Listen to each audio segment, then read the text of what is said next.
Hey everyone, and welcome back to Thursday Thoughts with Anthony. I'm Anthony Gerbi from Stein Financial Group. And if you haven't already, by the way, please subscribe to our channel. It does help us out, and you get more great videos like our current series, The ABCs of Finance.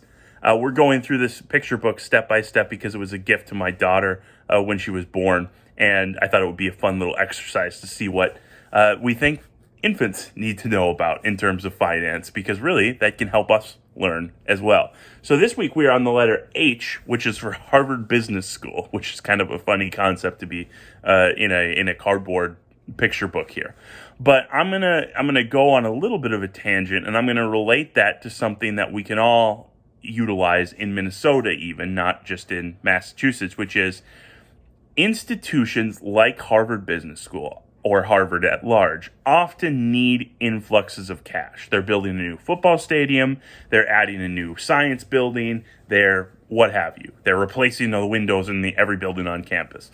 They need cash. And when they do that, they often want to borrow that cash. But they have an option that you and I don't. They could go to a bank and borrow, or they could issue what are called bonds. And not to oversimplify, most of us watching this video have some exposure to bonds, whether we're invested in them or we've heard of them before. But a bond is more or less a loan, where the Harvard Business School, for example, issues a bond that then any one of us can buy, and we become the bank. We can buy a portion of what they need, so we don't have to fund their entire expense, for example.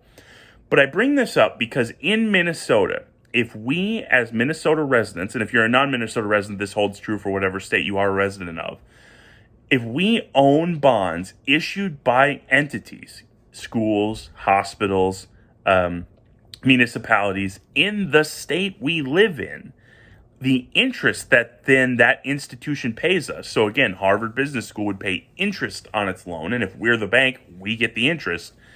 The interest that they pay is tax-free to us because this is what's called a municipal bond, even if it's not a municipality, even if it's a school, for example.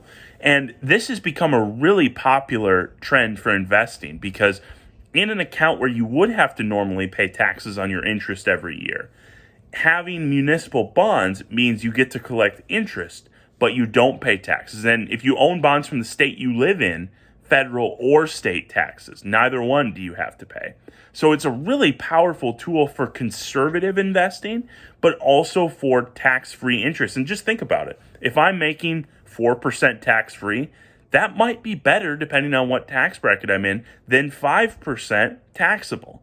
So you can get away with even making slightly less because you keep more of it. So it's something we recommend that everybody consider if you've got a non-IRA account, because those accounts are taxed differently, so the rules aren't as advantageous. But institutions like Harvard Business School are not bad places to loan some money to. They're usually pretty stable. So this is often a great strategy for generating income, maintaining a conservative rate of growth, and just being tax efficient.